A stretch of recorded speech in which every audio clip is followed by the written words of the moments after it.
सैकड़ों साल पहले की बात है। ज्ञानप्रिय नामक एक लड़के ने काशी आकर बड़े बड़े पंडितों से सब तरह की शिक्षा प्राप्त की। उसकी शिक्षा एक तरह से पूरी हो चुकी थी। उसके बावजूद भी उसे मन में संतोष नहीं था। उसने बहुत से पंडितों के पास जाकर पूछा कि महाशय, मुझे बताइए, मैंने ये शिक्षाएं ले ली है, किंतु अब मेरे लिए और क्या शिक्षा बाकी है? अब मैं और क्या ज्ञान प्राप्त करूं? कृपया मुझे बताइए। सभी ने उसे कहा कि तुम्हारी शिक्षा पूरी हो चुकी, अब तुम गृहस्थ के लायक हो, अब तुम गृहस्थ आश्रम में जा सकते हो। किंतु न जाने ज्ञानप्रिय को संतोष नहीं था। इसी में एक वृद्ध व्यक्ति ने कहा कि बेटा, फला फला गांव में एक व्यक्ति है जो लुहारगिरी का काम करता है, तुम उनके पास जाओ, वो तुम्हें सच्ची शिक्षा दे देंगे। तुम्हारी जो शिक्षा बाकी है उनसे तुम्हें मिल जाएगी। ज्ञानप्रिय बहुत खुश हुआ कि चलो, जो शिक्षा बाकी है वो मुझे मिल जाएगी। वह अपने गंतव्य के लिए चल पड़ा और उस लुहार के पास पहुंचकर उसने उन्हें दंडवत प्रणाम किया और बताया कि मैंने फला फला शिक्षा पूरी कर ली है।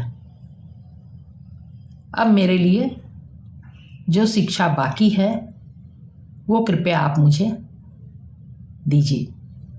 मुझे जीवन के लिए और क्या शिक्षा प्राप्त करनी है, क्योंकि मैं इसके बाद गृहस्थ जीवन में जाना चाहता हूँ। लुहार तत्काल ही अपनी स्थान से उठ खड़ा हुआ और उसने कहा कि यह धौंकनी चलाओ। जो लोहा गर्म होता है उसके लिए लुहार धौंकनी चलाता है। उस धौंकनी के स्थान पर उसने ज्ञानप्रिय को बैठा दिया। ज्ञानप्रिय खुशी खुशी बैठ गया। उसने 1 दिन चलाया, 2 दिन, 5 दिन, 2 सप्ताह, 1 महीना। उसने सोचा कि गुरुजी को याद करवाने की क्या ज़रूरत है, उन्हें अच्छी तरह पता है कि मैं किस शिक्षा के लिए यहाँ आया हूँ। और वह आराम से धौंकनी चलाता रहा। 1 साल बीत गया, किंतु लुहार कुछ नहीं बोला। 2 साल, 3 साल, 4 साल और इस तरह 5 साल बीत गए। इस बीच में कोई वार्ता नहीं हुई। वह लुहार की धौंकनी को अनवरत अपना चलाता रहा। उसने कभी उनसे कोई पलटकर प्रश्न नहीं किया कि ये क्या करवा रहे हैं। कोई शिक्षा नहीं, सिर्फ धौंकनी चलवा रहे हैं। नहीं, उसने जाना कि गुरुजी को तो सभी कुछ पता है कि मैं क्या लेने यहाँ आया हूँ, तो इन्हें फिर से बताने की ज़रूरत नहीं, न याद दिलाने की ज़रूरत है। और सचमुच जब 5 साल बीत गए तो एक दिन लुहार आकर उसके कंधे पर हाथ रखकर कहा, ज्ञानप्रिय, अब तुम्हारी शिक्षा पूरी हो चुकी बेटा, अब तुम उठो और गृहस्थ धर्म में अब तुम जा सकते हो। तो उसने पूछा कि आपने मुझे किस चीज़ की शिक्षा दी? बोला, बेटा, असल में सहनशीलता की शिक्षा।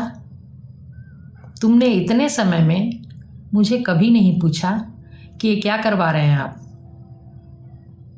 तुम इतने समय तक बिना किसी प्रश्न के धौंकनी को चलाते रहे, यही सहनशीलता है।